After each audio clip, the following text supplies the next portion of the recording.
Marc Clarke, that's classic. I love it.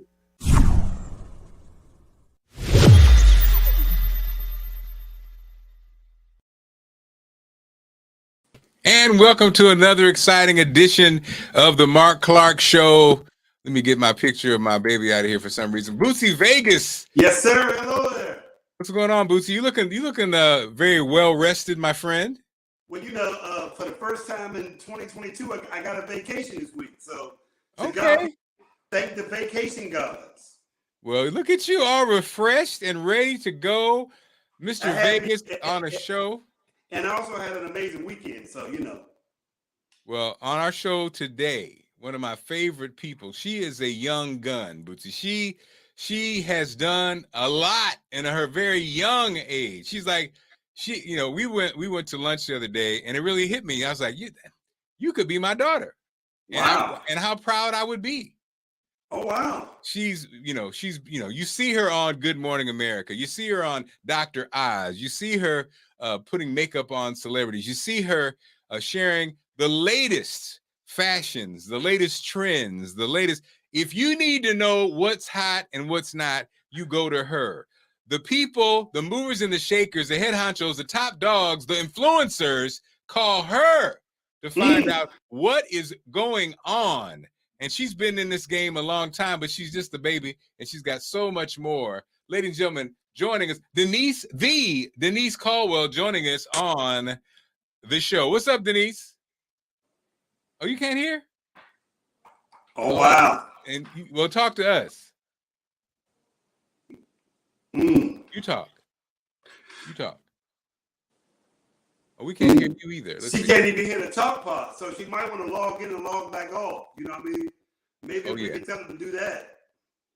Okay. Yeah. But yeah, man. So Bootsy, I saw you sent me this. I didn't have a chance to load it up, but the classic battle.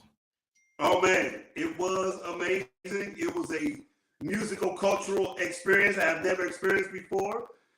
This is something that will definitely be in my book.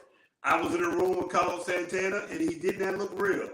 So, it's amazing. So, Bootsy, you had a chance to not only see Carlos Santana. Weren't you with Earth, Wind, and Fire? Yeah, 100%. So, with Earth, Wind, and Fire, seeing Carlos Santana, that's crazy, man.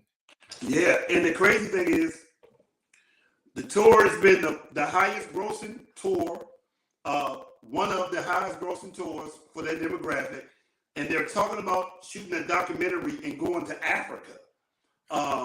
So I kind of threw my hat in the ring, like, hey guys, I got 700 hours of leave available. Like, hey, so I'm kind of throwing my hat into it. It was, sometimes you think you've seen it all, or you think you experienced it all. I have never experienced nothing like what I saw Carlos Santana do, which was very go-go-ish because it was percussion driven. It was, led by percussions, highly Afrocentric, but also his imagery behind him is very Afrocentric from the motherland. He fused all these things together. It was such a multicultural experience as well, because there were Black people. Every demographic was at this show. And age group. So yeah, it was really amazing.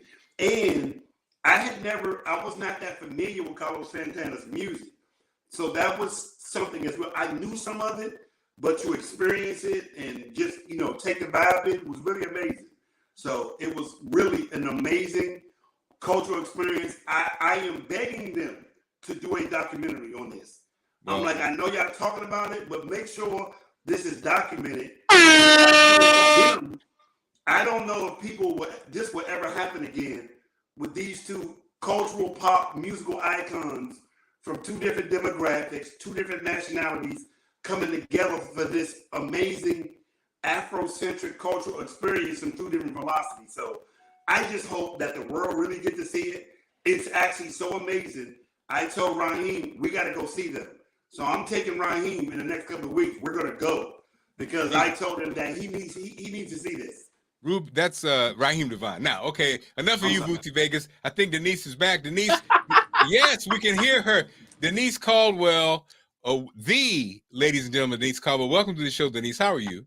Hi, I'm interested in the concert. I'm like, wait, Bootsy, take me too. Oh, you can. Well, you know, you family, you can always go. So now Bootsy just hopped off for some reason. So, so Denise, you know, I really, you know, a lot of times.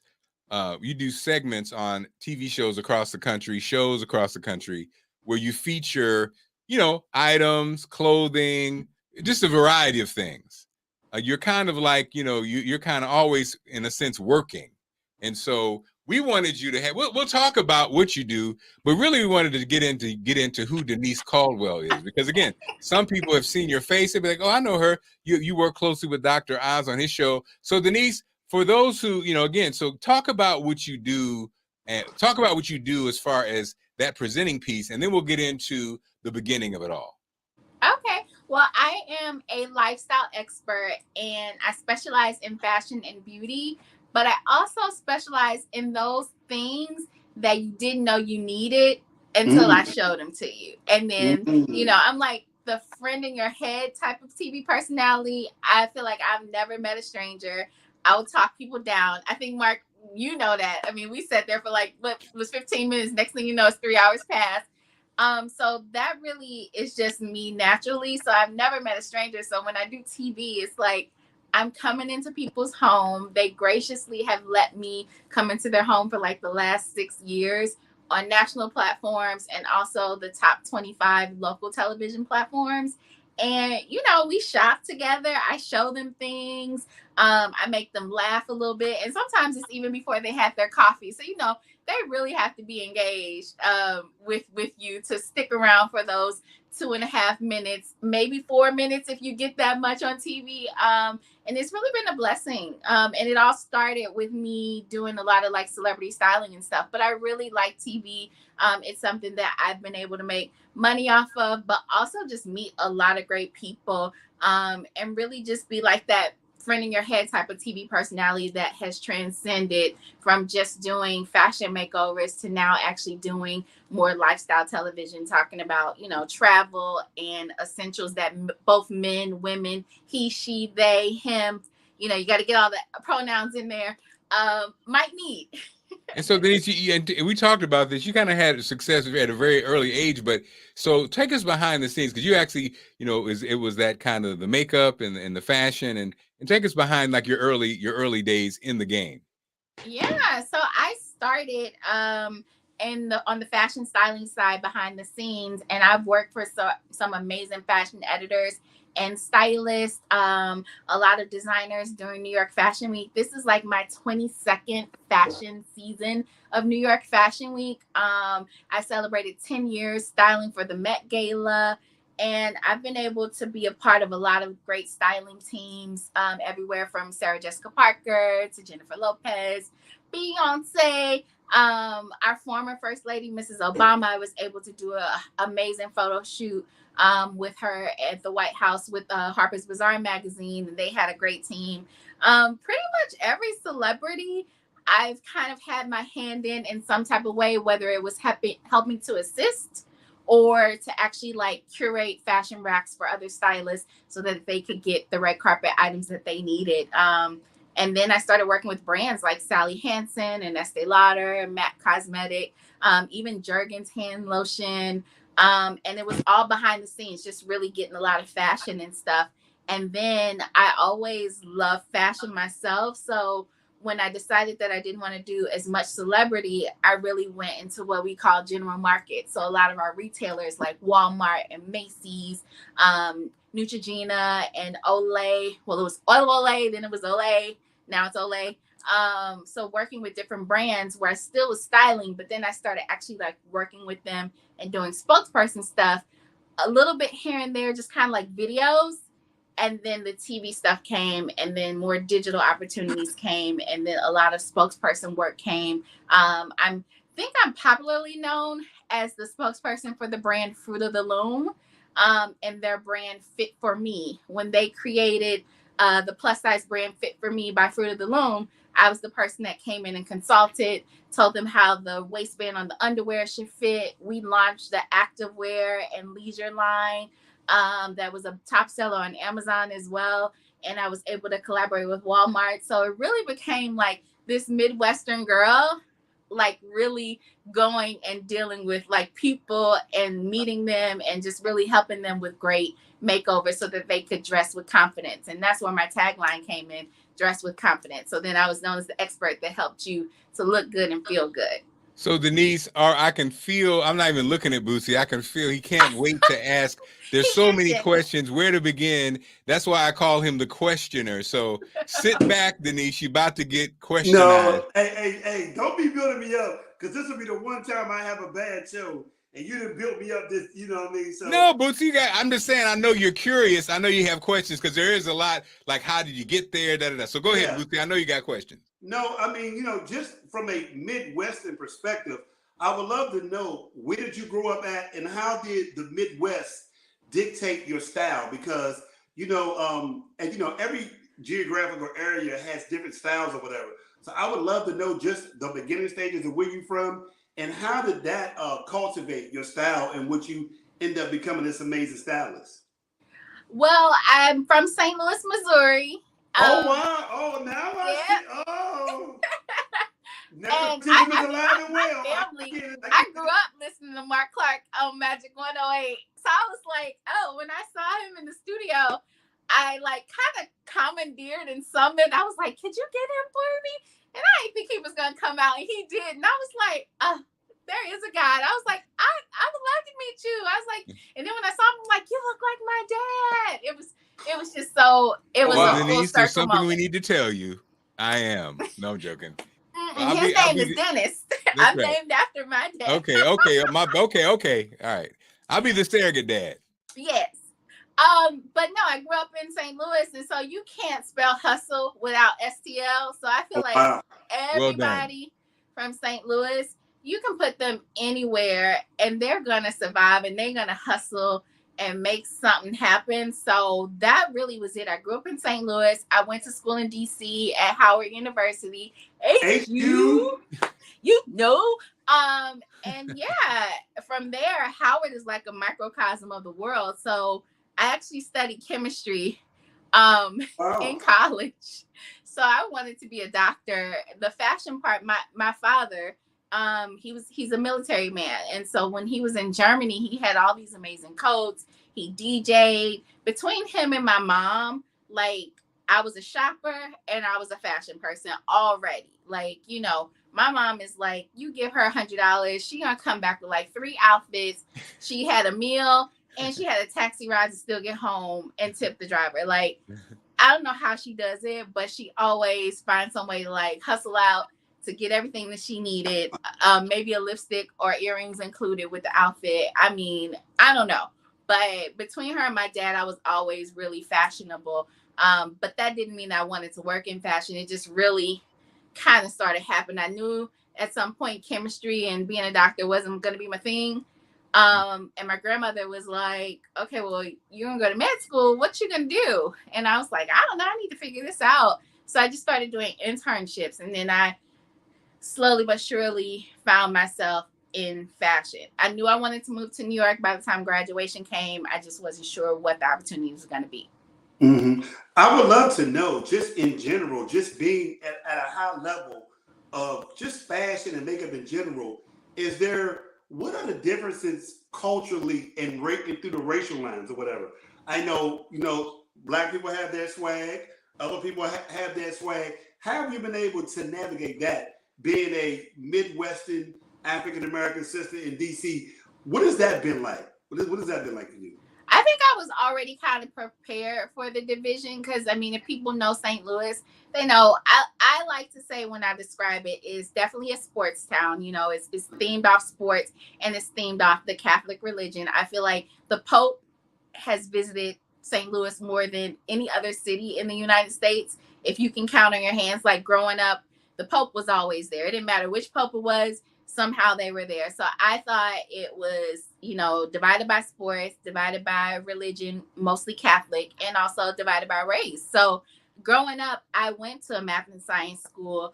It was a magnet school. We had Bosnian, you know, and Asians in our school that overpopulated everybody before they really populated in St. Louis. So I got exposed to a lot of different races, and I grew up in the Central West End. So, you know, it was kind of like the middle class of it all. And so, you know, you walk down the street, you know, WashU was up the street, Helena's, the Chase Park Plaza, like it was so many different things. So I really wasn't too like resistant to it per se. I just always wanted to go to Howard because, you know, I'm an 80s baby. So I grew up with the Cosby Kids in Different World and Debbie Allen. And, you know, I wanted to be the next Debbie Allen, honey. You couldn't tell me that I wasn't going to be Debbie Allen. I just loved me some Debbie Allen and Felicia Rashad. So when I got to Howard, it was just more so completing my journey of wanting to go to Howard. And the fact that it was a HBCU was just icing on the cake.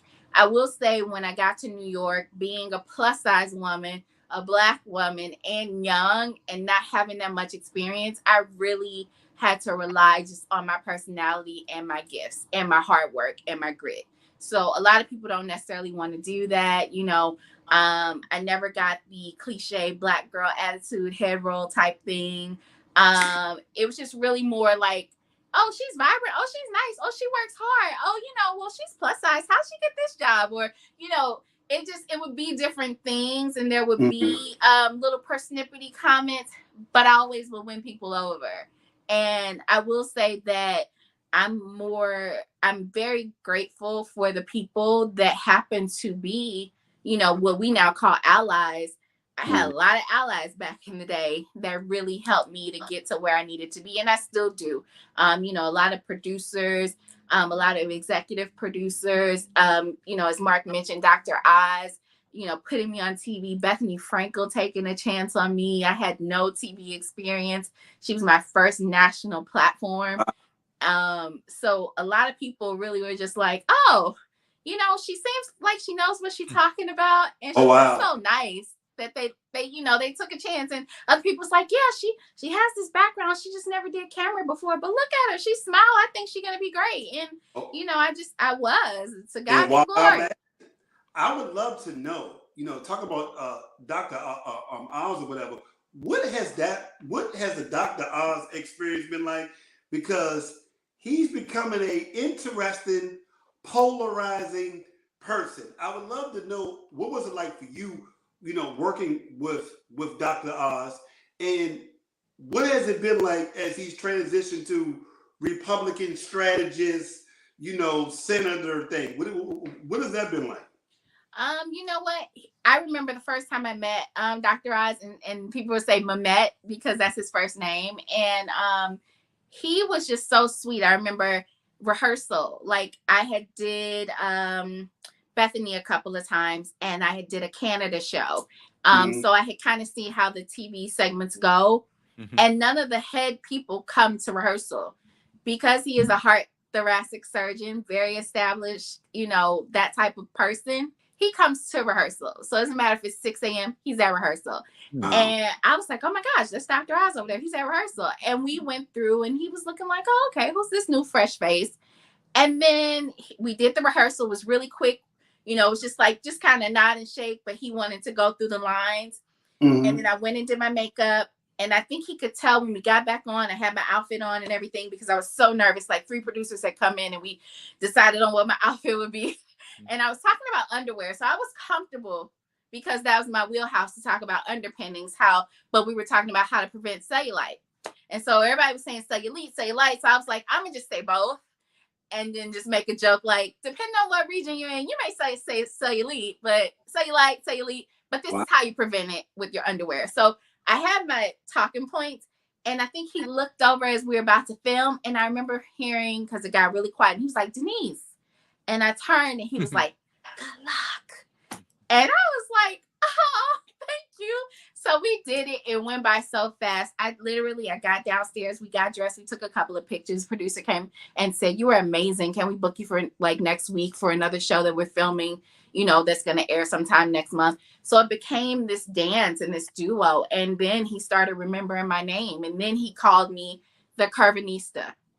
Wow. He said, hey, you know, friend of the show, Denise is here, the Curvinista. And I was like, oh, and we were in rehearsal one time and he read the prompter and it didn't say Curvinista. He went back and told Sam, which was one of the producers, he was like, make sure you put the Curvinista in there. So I was like, oh, Lord, this is about to be the Oprah effect. Like, ching, ching. And it was like after that episode aired with the underwear, I got my contract with Fruit of the Loom.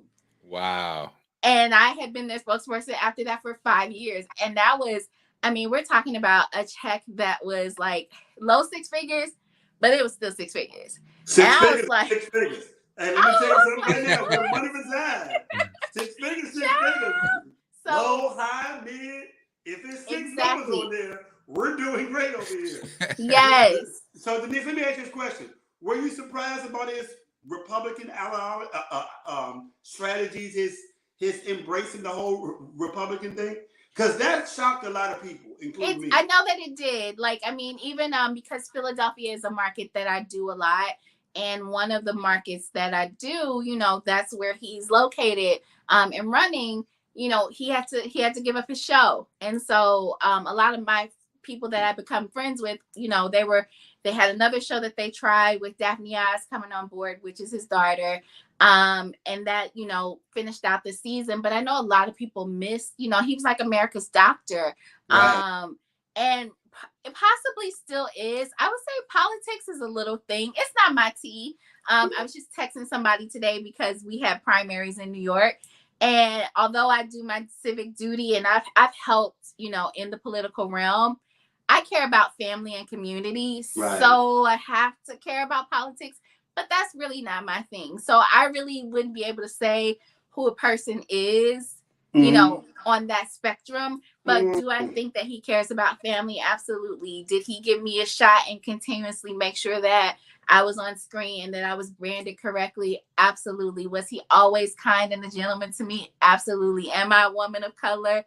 Absolutely. Am I a Democrat? He may not have known that, but yes, I vote Democrat, you know, and I can be a little radical or I can be a little conservative at times, but, you know, we'll see what happens. No, I love that. And let me say this. You are well skilled. The way you just navigated and moved to that was really good. Well, yeah, well played, Denise Caldwell. That was really good. Don't mess up the money.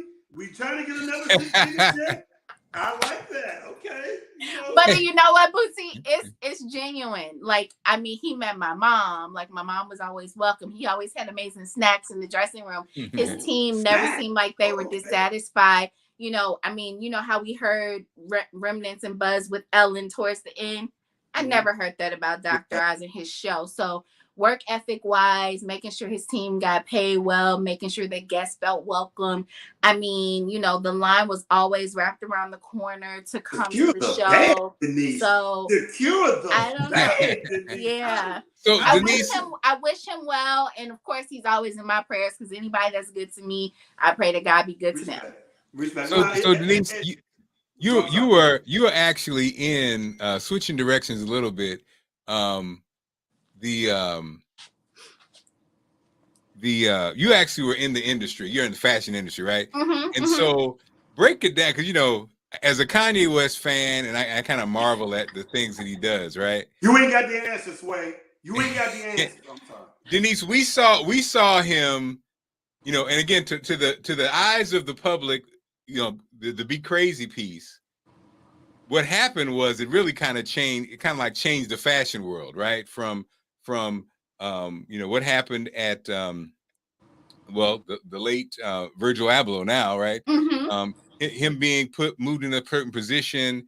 Obviously, they weren't going to put Kanye West in that position, but they did make a move because I think there was a certain amount of pressure. And then to the success of his of Kanye West is the fashion stuff that he does, from the deal with Gap to his deal with Adidas to his clothing lines and his shoes that people, people say, oh, they're ugly or this and that. At the end of the day, I don't think we've kind of ever witnessed anybody, especially a Black person, have this degree of success in the fashion industry.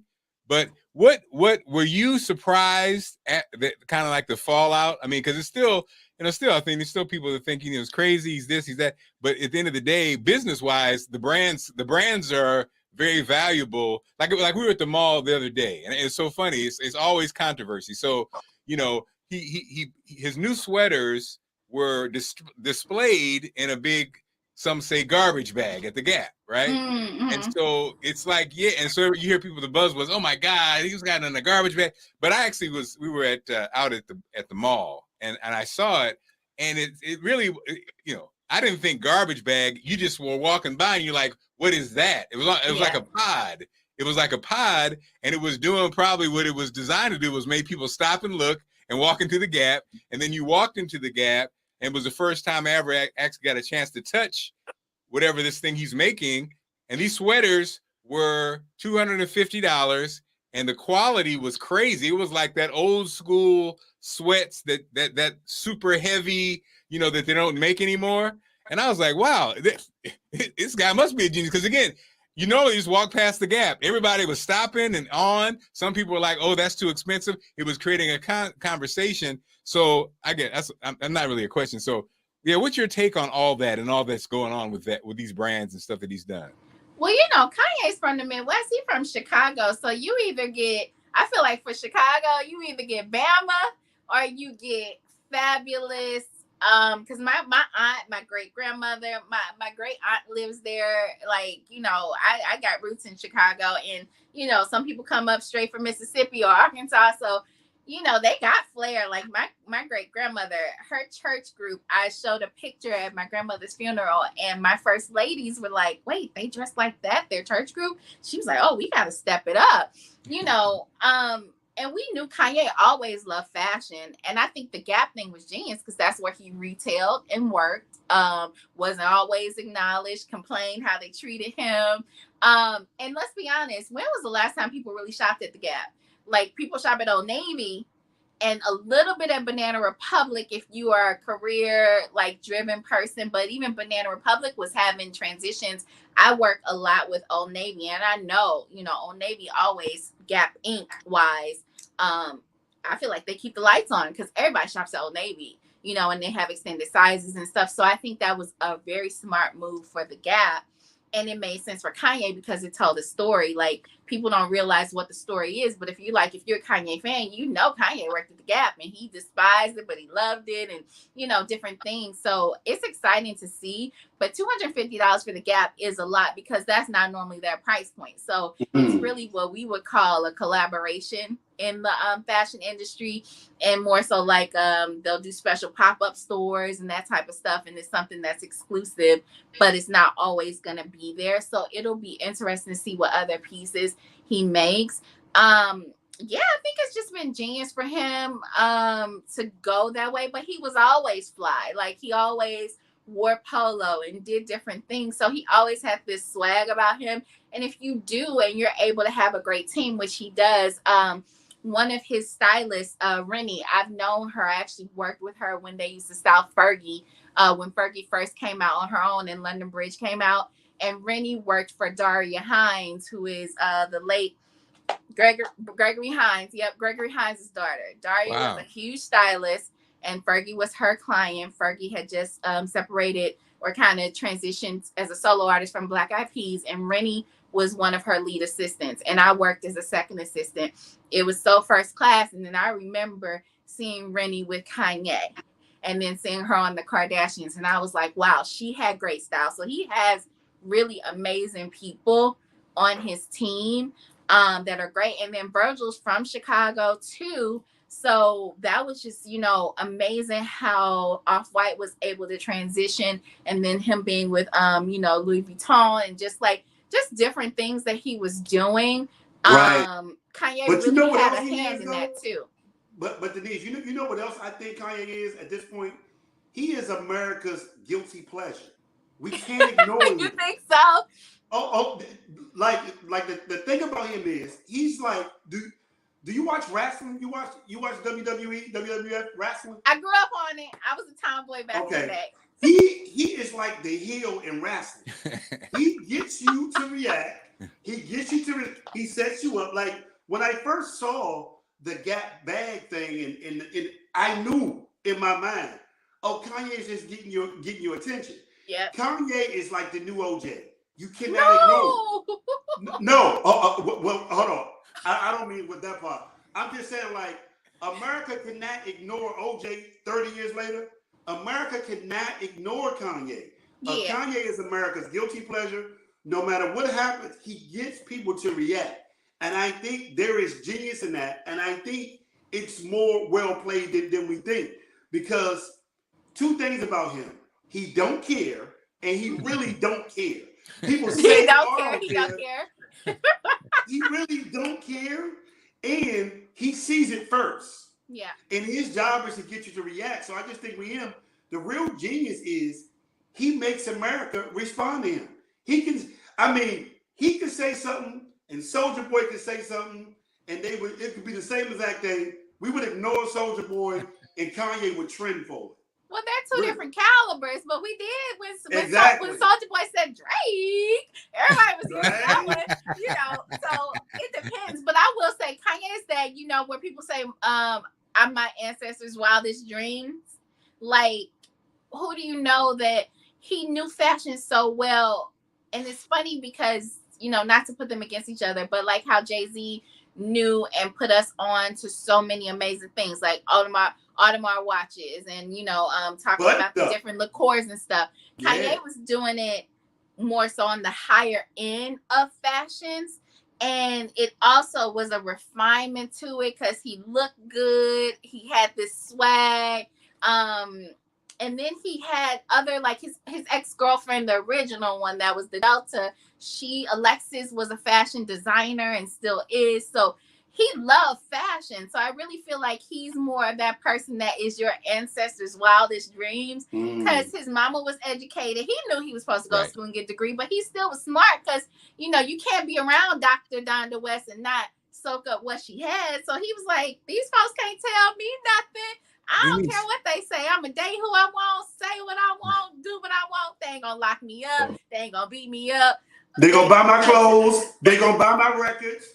And he's still going to stand up for black people. He going to talk about the white people. He going to date the white people. He going to date the black people. I mean, he might even date a man at some point. I don't know. Kanye going to do what Kanye going to do. Kanye is Kanyeing, and I'm here for it all. So Denise and Bootsy, we always have these moments on the show, and I think it's just the caliber of guests we have, and also for me, Bootsy, I don't know if it happens to you. Sometimes things that you're thinking about don't make sense in the outside world, then it comes on the show and it makes sense.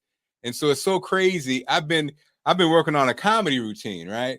And this concept I was talking about, I'm in the middle. I'm like a motivational speaker, so it's almost like too much motivational speaker and not enough comedy.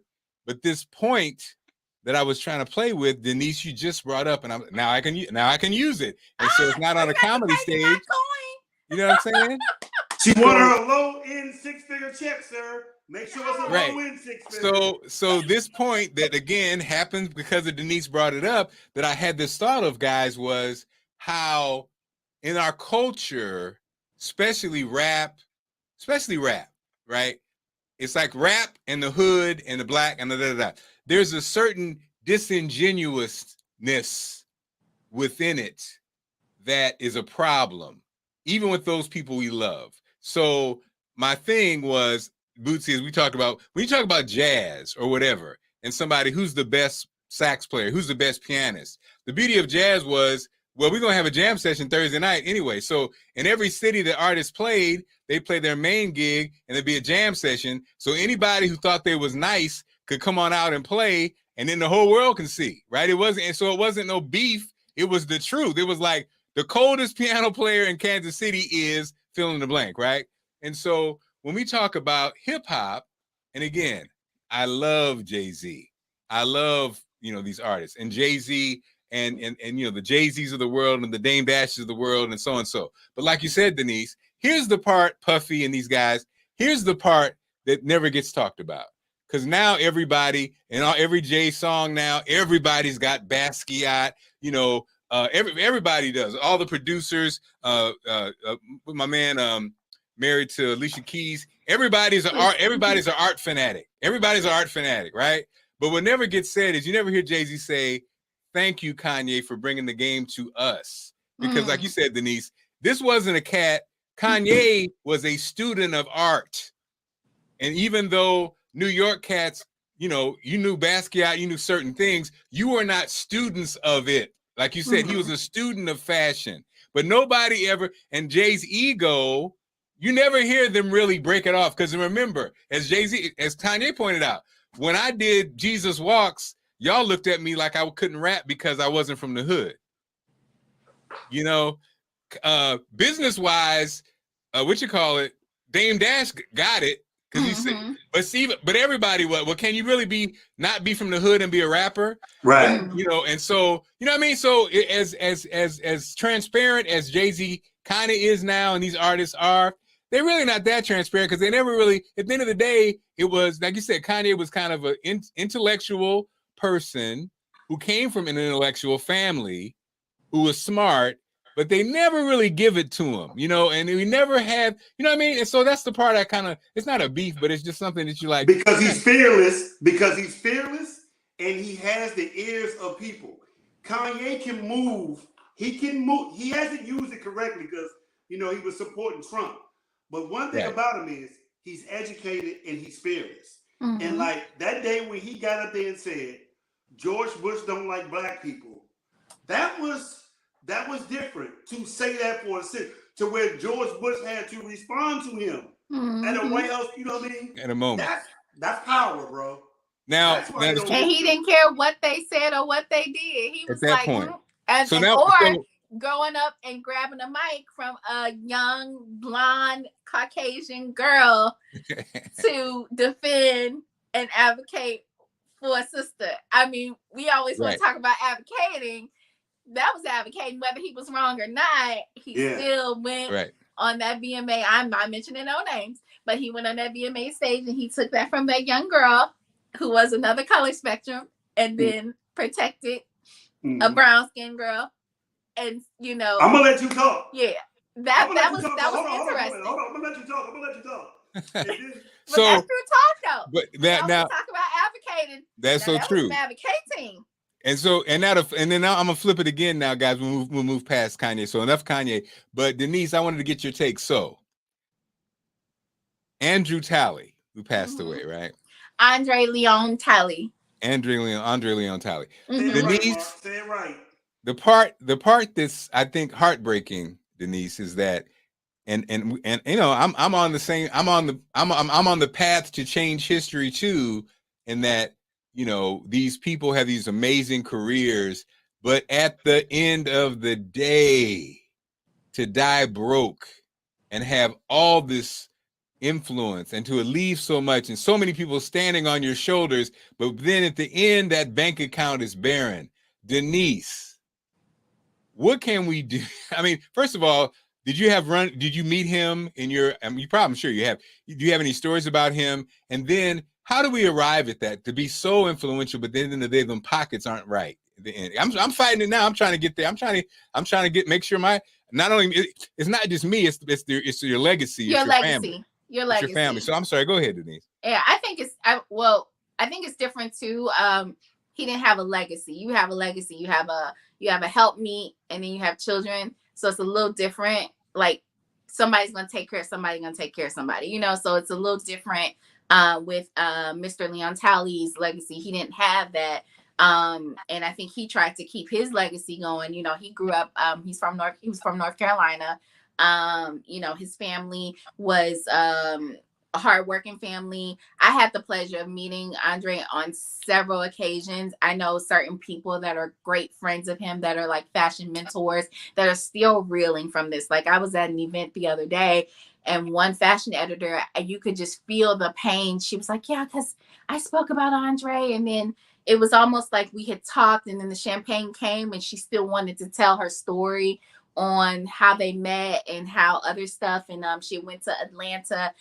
There's a amazing college there, that's like a textile designer college in Atlanta, and they gave an award for him too, and it's like a scholarship fund and stuff. So people are still reeling because, you know, when it happened, COVID was still kind of going on, and not everybody was around the world. He touched the world. Like, he touched so many people, and, you know, his best friends were Karl Lagerfeld, and, you know, he had every social circle that you could imagine. And I just remember one time I was an intern, and we knew him.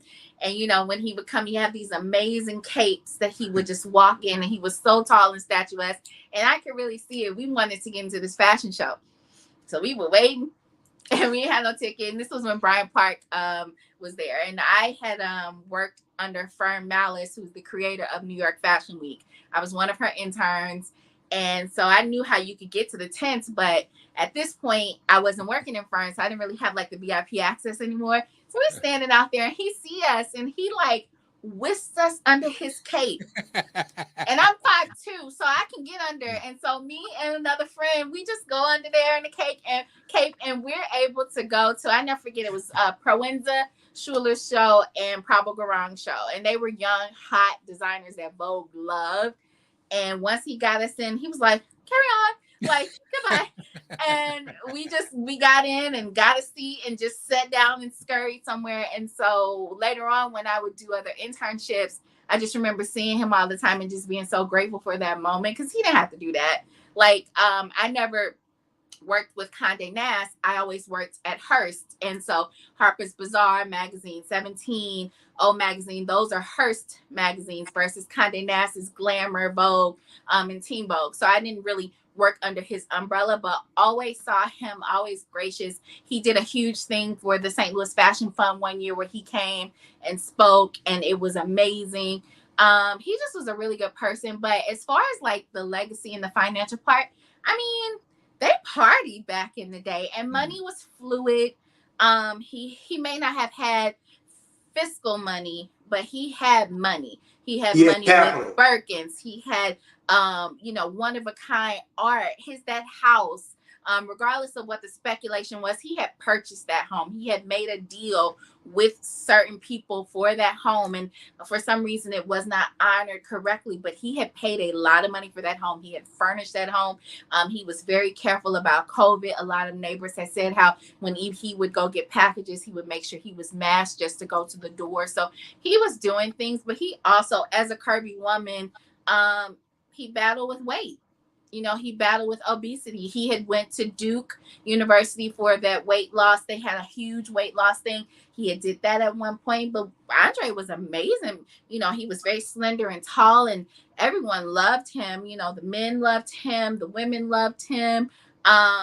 Just reading his memoir, if other people are really into fashion, or let's say that young boy or those who identify as male, want to get into fashion, read Andre Leon Talley's memoir and go on YouTube and see some of his speaking engagements. He really talks about his life and how he had grit, how he slept on the floor. He knew Halston. He knew all these people that were amazing. And so when they finally did get to celebrate him in Harlem, Naomi Campbell, everyone was able to fly in from all over the world, but it just needed to be pieced together right. So yeah, he may not have had a lot of dollar amount in his bank account, literally, but he spent his money. He traveled the world. He had the most amazing, luxurious fabrics and clothing. And because he was a big and tall man, I mean, it's expensive. And I think he was like a size 15 shoe or something. And, he wasn't wearing no cheap shoes. He wasn't wearing, no shade to Hush Puppy, but he wasn't wearing no Hush Puppies. Like, he was wearing custom stuff, and he had just gotten a huge contract with UGG. So, he was very much so valued. So I hate when people kind of say things that, the fashion industry doesn't always pay you well, but Andre got paid really well. And now, some things may have happened with him and, Vogue magazine and stuff, but he was always something that young Black people aspired to. Like, if you want to get in fashion, honey, at some point you wanted to try to get a sit down with Andre Leon Talley so you could kind of navigate where he was going. So I feel like those are his seeds, his legacy. A lot of young photographers, a lot of young designers, editors who were able to reap off his fruit and really have a harvest. So hopefully a lot of people are doing scholarship funds for him and, raising monies as we navigate to really coming back outside to put their money where their mouth is. Because a lot of people did reap financially off of his success. So Bootsy, as you see, the level of the show just went to another level. This young one right here, Denise Caldwell, is raising the level of this show. I can hear the Monty coming towards the show. I can hear the respect. I can hear the money. I can hear the change in the background. Yeah, I can hear the bag. The respect level. Because she graciously broke me down. Let me tell you what's going on, Marc Clarke. Yeah. I love it. No shade. Let's make this clear. And I love it because, I threw a little shade out there. She was like, she put in a little patty, fried it, turned it over, and put it on a nice rye piece of bread and ate it. It was a White Castle burger, but from St. Louis, though. The good White Castle burger. She ate it on King's Highway. King's Highway, Natural Bridge. So Bootsy, final questioner for Denise, because she's got things to do. She got an early day tomorrow. Any questions to wrap up? I just want to say it was really impressive. Just how insightful you are. And just reading your bio is really amazing. And you're everything that Mark and people told me that you would be. You are really amazing. You really are. Bootsy. God bless you. I'm gonna be following you. And look, and I have some journalism kids that need to hear from you. I would love to connect. I teach a broadcast journalism class. I've sent 34 kids to college as mass comm majors. This year, all 7 of my seniors went to college for free. 2 of them to Ivy League schools. What? So I would love for you to have a conversation with them at some point. I mean, if it's okay, I would love to get your information. You know what I mean? Yes. Yeah, you know what I mean? Or because I don't want to have to slide in your DM and mock slide in the DM. Well, look, this is my baby girl. So yes, sir. Watch yourself. So Denise, how can people follow you? How can people reach you? How can people get in touch with you? And Bootsy, I'll send you her information. I give you permission because she is family. She's my little girl. You're family. So go ahead, Denise. How can people get with you? Oh, yep. So I am on Instagram at Style Expert Denise. I'm on Facebook, Style Expert Denise Caldwell. And YouTube, you can just put in Style Expert Denise Caldwell. All my lovely makeovers and fashion segments will come up from different media channels. And there's this little thing called Google. If you put Denise Caldwell in, I'll pop right up. Denise, you have been a joy. Yes, you have. So excited. I mean, again, you really do have a gift, Denise. I mean, you are an effortless communicator, and then your knowledge and the stories are beyond your years. So just you're a treasure. And I look forward to not only our relationship growing, but I look forward to seeing where you end up. Who knows? Bootsy, we are attaching our train to Denise, and we're going on for the ride. We're going to touch the hem of the garment. Amen. Come on now. All right, Denise, that's going to be it. Again, everybody, thank you for watching. If you're watching this, make sure you subscribe to the channels and follow and all that kind of stuff. And make sure you tell your friends about us. Have a great one, Denise. I'll talk to you soon. Bootsy Vegas, take care, my friend. Yes, sir. Peace out. It's barely morning, and somehow Marc Clarke has to wake up. Of course, Marc has a little help.